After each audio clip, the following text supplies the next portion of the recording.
Hi, I'm Wayne Tuttle, and welcome to another special edition of Legend of the Superstition Mountains. We've been putting these together on Fridays to give you some sort of extra content, and what we're digging through is kind of the archives of stuff, not just what we've done, but part of my collection. And as we dig and delve deeper, we come up with varying different ideas. So rather than something you'd see in episodes of Legends, which is us out treasure hunting, prospecting, and doing what we do, or chasing legends where we're going through various tales, legends, myths, and helping educate people. These are meant just to share some of that stuff and some memories and stuff and various bits and pieces that really don't have a particular place. Now, today, we're going to go back to 2008, and it's hard to believe that it's been 14 years since this. Seems like it wasn't that long ago. I was sitting around a campfire with a number of different people. Jack Carlson, the author of the Superstition Mountain Hiking Guide. Greg Davis, our good friend Joe Roboto is in the background. And off to the side there was Mr. Jack San Felice, my good friend Jesse Feldman, myself, and Peter Esposito. So all those guys have written books and stuff, and you know who they are, and you don't know who Peter is. Peter was a good guy. Anyways, we were sitting back around a campfire, and there was a fellow camper who was kind of worn out, bushed, and he just wanted to do a nightcap and get to bed. And we kind of just decided to kind of convince him, come on down, share the fire with us. And it was one of those times I had an old mini DV, and I wanted to just kind of film. It had the night vision setting on it, so I wanted to film kind of just hanging around the fire. And I figured I'd just set it there with my lap and then just point around as we were talking. And we were kind of just trading stuff back and forth. There was beer flowing. There were cigarettes being smoked. And into our midst walked Mr. Clayton Wurst.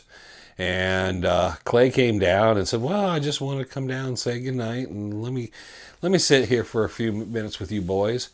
And Clay's gentleman he is, I think, spent the next 3 to 4 hours talking with us. So we're going to share a bit of that with you today. Most of this stuff is about Brownie Holmes, the stories and some of the things he had from Brownie Holmes.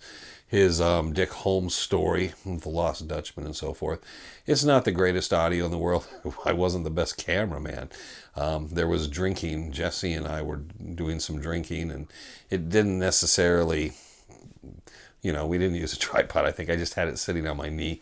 And you can hear a lot going on in the room. But it's very interesting in its time and place. But it's basically what you're seeing is a bunch of Dutch hunters and friends just sitting around, and a gentleman who we all respect a very great deal just sitting in there and talking with us. And you can hear how quiet it gets as we just listen to Clay reminisce. So join us this week. Very, very kind of special thing. It wasn't a special speaking engagement. It's nothing like that. And I've had this for years. And I've always thought it just was one of those moments in times where a bunch of friends were gathered around a campfire and Clay sat back and talked. And it's happened before, and it'll happen hopefully again in our lifetime. But it was a very, very wonderful moment. One I cherished and thought was very special. After that evening was done, we ended up in Clay's camp, and it had to be after midnight. And Clay brought out the Jack Daniels, and we had to have a nightcap before he turned in. So it was very, very cool having a nightcap with Clay Wurst. But it was a very cool evening. So hope everybody enjoys this. An evening in 2008 with Clay Wurst. Brownie and Bill had gone out in the morning to ride, and they dropped the loop over a couple of horses, saddled up. And Brownie had a horse that we couldn't even call Green Boat. And the horse was dancing around that, and Bill told him, he said, Brownie, I think you're going to have a rodeo on your hands. Well, Brownie just got a foot in the stirrup and was just swinging up over the horse's back with his right leg when the guy cranked the engine on the well rig, and it backfired. And the horse went right straight up and came down on Brownie and smashed his right foot. So that crippled Brownie up. Now he did after that, this was after that I met him, and he was riding for Brownie, but he wasn't actually punching cattle anymore, he was packing cattle. Yeah. But the truth is, Brownie rode 30 roundups for Barclay Cattle Company. And he was on Barclay payroll. And Brownie was the cowboy. He was the good cowboy. And when they needed him for a cowboy, he was cowboying for the quarter circle. But when he wasn't cowboying, he was Dutch hunting. And he was still on New Ranch payroll. That was understood between Tex and Bill and Brownie. And whatever any of them found, they shared with each other. And Tex and Bill, a lot of times, would kind of poo-poo this Lost Dutchman thing, but hey, they were believers. Yeah. And they hunted it. So that was the situation with Brownie Holmes. And he did spend a lot of time Dutch hunting back there on the U.S. Now, we've read about the Holmes manuscript. Was that written by Brownie's father, or started by his father, or started by Brownie? No, it wasn't written by either one of them. It was written by a man named Kennison. Well, who, was it Brownie's story told to Kennison? Yes. What year did that, do you know? Oh, Lordy, I don't know. Ballpark? But I couldn't even make a stab at it. But the problem was, Kennison wanted to write something for publication. And to say that he embellished the story is an understatement. Really? When he first, he had Brownie strangling Javelina's bare hand, stabbing mountain lions with a bowie knife. Really? Oh my God, Brownie read the manuscript and, oh my God, he said, no, you can't. Now, there were a few copies of that thing kicking around. I've never seen one. And the back pages of it were missing. That manuscript ended right in the middle of nowhere. Well, there's a reason for it. Brownie took it out to first water and was using it to start fires with. And he had laid the thing, he didn't want anybody to see it. So he laid the thing face down next to the stove and was taking pages off the back to start fires with. That's where the back end of the manuscript disappeared. Well, then one day he went in, the whole thing was gone. Yeah. And he figured Betty Barclay got it and took it. We don't know that that's so. But at any rate, he got Kennison to tone the thing down to where, it wasn't quite so preposterous. And there's copies of it kicking around, but Brownie didn't write it. It was written by Kennison. Did he maintain that right up till his last days, that he didn't write? Oh, yeah, absolutely. Was it afterwards that the family said that, tried to get it published or something, and kind of said that he did write it? Did somebody say that he did write Well, it? he never told me that he wrote it. No, I know he did. That's what I've heard too. Yeah. But I know that, I thought that his family might have got involved in it at some point or another, and wanted to make some money off of that. Not to my knowledge. But I don't know. I'd never heard this, that they had attempted to publish it. That doesn't mean they didn't. But, of course, Thelma didn't live too much longer after Brownie died. And they only had one child, Georgie. She died before Brownie did, which broke that old man's heart. Brownie married Thelma later in life, and they'd never had a child. And he just worshipped Georgie, the daughter that they had. And a beautiful girl, talented, intelligent, and she died of cancer. It's just a slow, lingering, miserable death. And Brownie watched her die an inch at a time, and there wasn't one thing he could do about it. And it just broke that old man's heart. Tell us about Brownie's story of running the picket line during the strike up in Superior, taking the ice up to the hospital. Oh, what I don't know. The only thing I remember about it was there were 5 guys in a motor car. Brownie drove stage for West Hill Stage Mines. And this was motor stage, not car stage. Incidentally, one of the interesting things about when he drove stage for West Hill, you read about the lynching of Star Daly? Yeah, I've heard of it. Okay, Brownie was the guy that drove the car. Really? They lynched him. And it was quite a story because there'd been a man and his wife out picnicking somewhere up the Apache Trail country. And Star Daly came along, he was afoot, and murdered the man, the husband, who took the wife captive. And they were headed in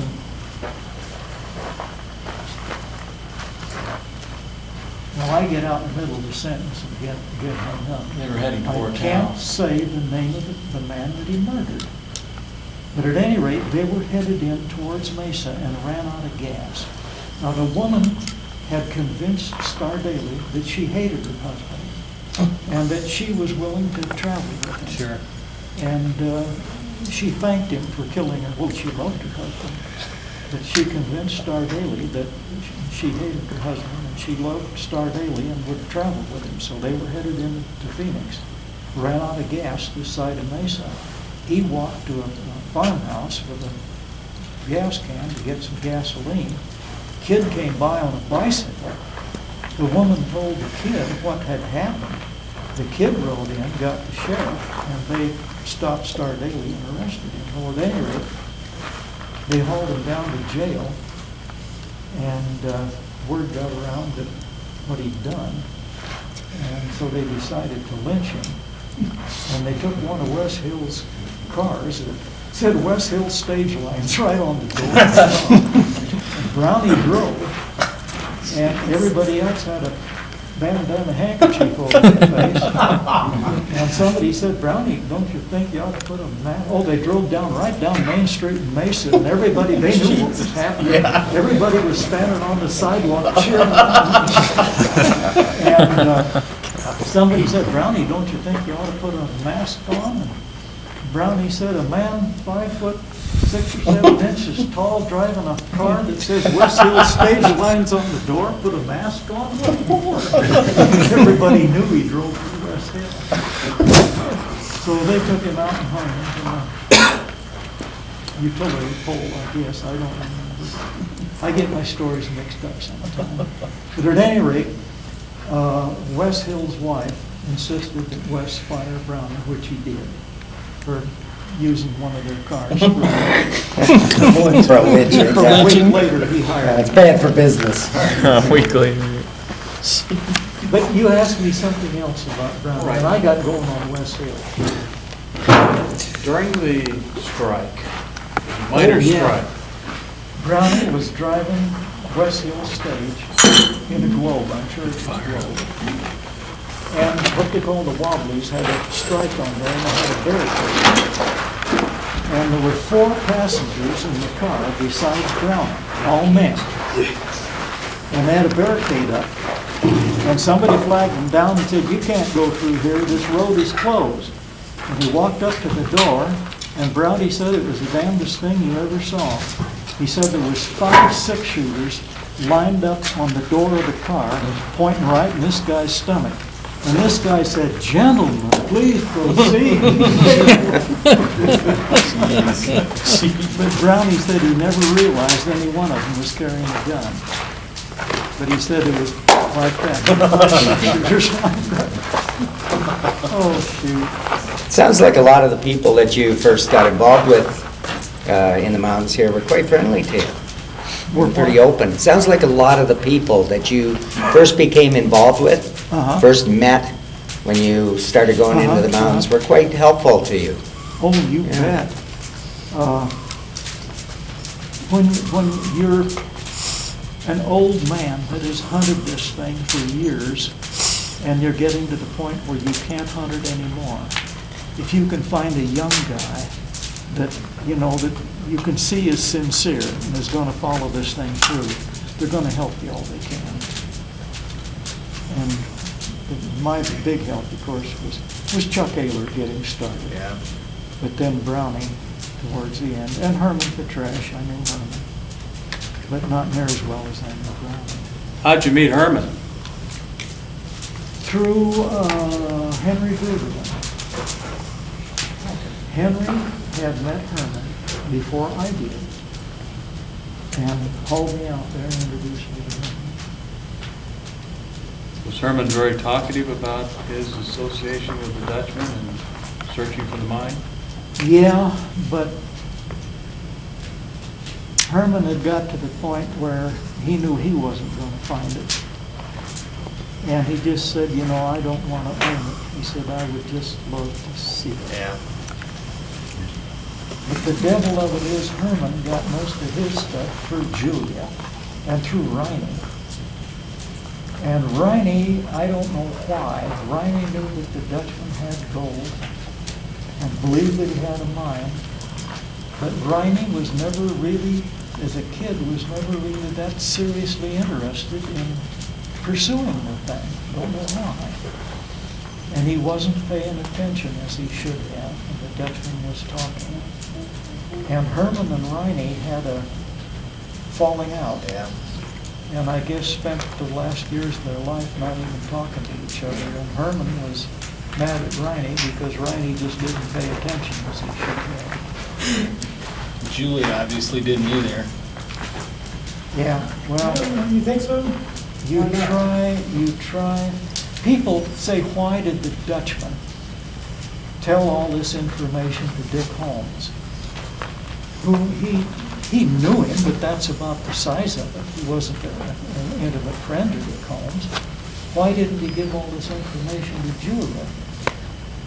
Okay, on the Dutchman's deathbed, you're going to try and direct somebody to a hidden mine, a covered mine, in the middle of one of the roughest pieces of wilderness terrain on the North American continent, and you've got your choices of sending a city-bred woman that had never been in the wilderness in her life back there to find this mine, or a young fella that knew the superstitions, that had packed for the cavalry as an extra, that had been all through that country, whose father was a geologist and mineralogist who knew mining. Who are you going to tell the story to? Well, that's why the story went to Dick Holmes. Plus the fact that when Dick was there at the Dutchman's deathbed, he was with Gideon Roberts. Gideon Roberts was the Dutchman's next door neighbor. There were Roberts homesteads on 3 sides of the Dutchman's homestead.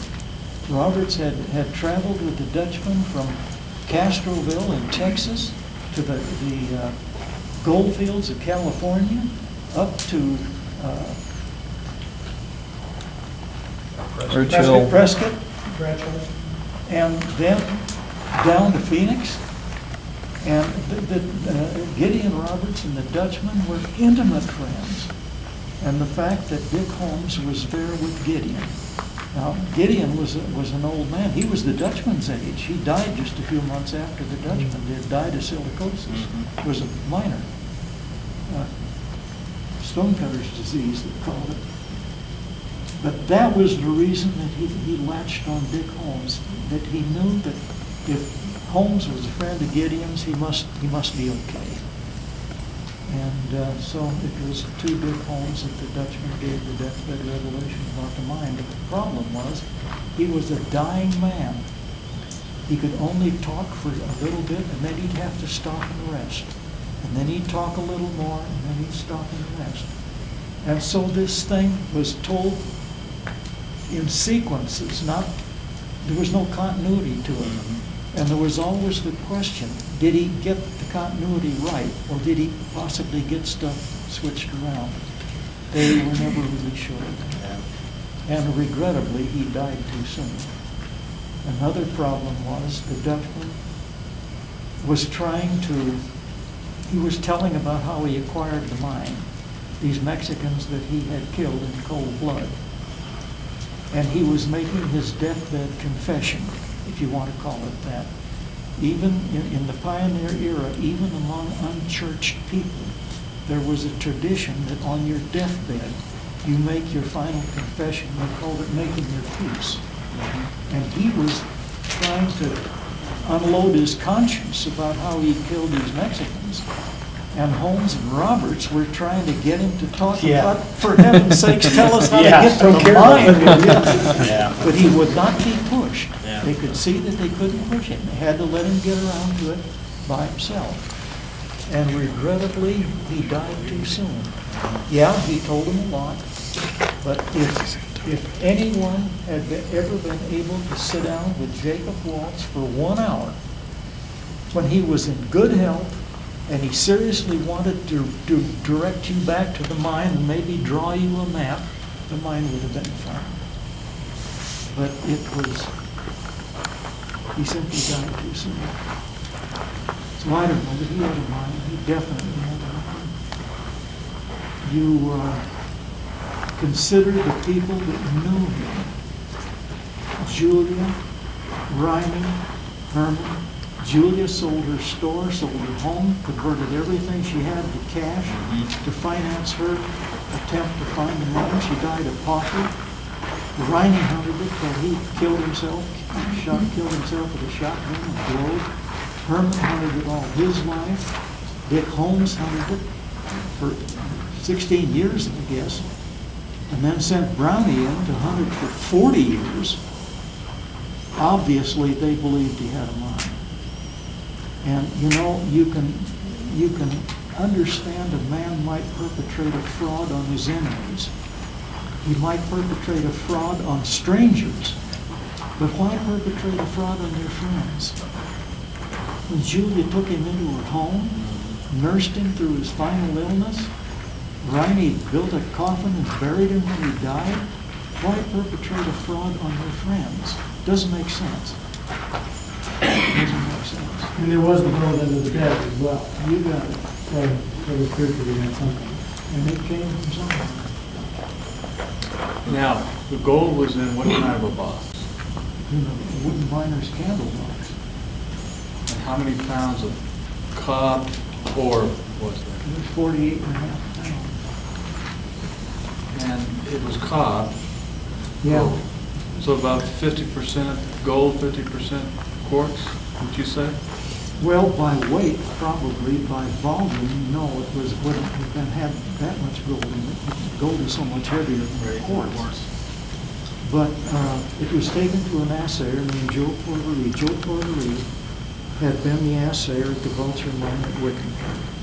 And when the Vulture closed, he moved the shop down to Phoenix and set up an assay shop, a little street called Wall Street. The street's not there anymore. It's an alley between Central and First Avenue, I guess. And he assayed the stuff at $110,000 a ton when the gold was $20.67 an ounce. This was hand-picked ore. So if you want to convert that, that'd be 4,000 or 5,000 ounces to the ton. And you know, if you've got gold that carries 4 or 5 ounces, you've got high grade. So when you've got stuff that carries several thousand ounces to the ton, you've got to stretch. And it was there. Most of it was cut up into jewelry. Well, a lot of it was. The stuff that rich, if you've got pieces of it that's any size, you don't mill that stuff. You cut it for jewelry. And there's some beautiful stuff. We found 7 pieces of it I know of that are still in Arizona. And it's all the same stuff. Beautiful. And the people that own it won't admit it because every time somebody finds out you've got Dutchman ore, you're hounded to death by people that firmly believe if they can bend the clear hanger out, tie this piece of gold out on the end of it, they can go back and get you right to it. Right to it. So, I don't know, if you believe in dowsing, that's fine, but it's never worked. What kind of jewelry was it made into? Oh, Holmes had a pair of cufflinks, a ring, a stick pin, a stud, and he had one piece of uncut ore. And unfortunately, he had friends that every time they saw that wanted to break off a piece. And he finally ended up with one piece of uncut ore that wasn't as big as your thumbnail, but it was beautiful stuff. Is it true that that ring is still in Arizona? No, wait a minute. The cufflinks he had made into a set of earrings for Georgie, his daughter. The stick pin he had made into a ring that he gave to a friend of his. What the devil happened to the rest of it? I don't know. But Rosenzweig, the jeweler, got a lot of that ore And he made up quite a bit of jewelry. Jimmy Douglas that founded the mine at Jerome, and the Bank of Douglas and the town of Douglas and all the other things named Douglas had some jewelry made out of it. Now, what about the necklace that Patty's got? Okay, the links in that thing were originally a watch chain. And I don't know whether it was Patty's husband that had it made into the necklace with, was it a topaz in the center? Yeah, smoky topaz. I think it was. But at any rate, I'm sure that Rosenzweig he made a number of watch chains and watch fobs and all that stuff. Now, what he made for Jimmy Douglas, I don't know. But you compare that, you put it under a microscope and compare it to Dutchman or Dutchman jewelry. Shoot, it's the same stuff. Thanks again for joining us for this special edition Legend of Superstition Mountains. And always, you know, you can click the subscribe button, hit the notification bell and all that stuff. Leave a comment, you know, don't leave anything about the quality of the video. I'm not a professional. By no stretch of the imagination was I that night. Wasn't in any condition to be a professional.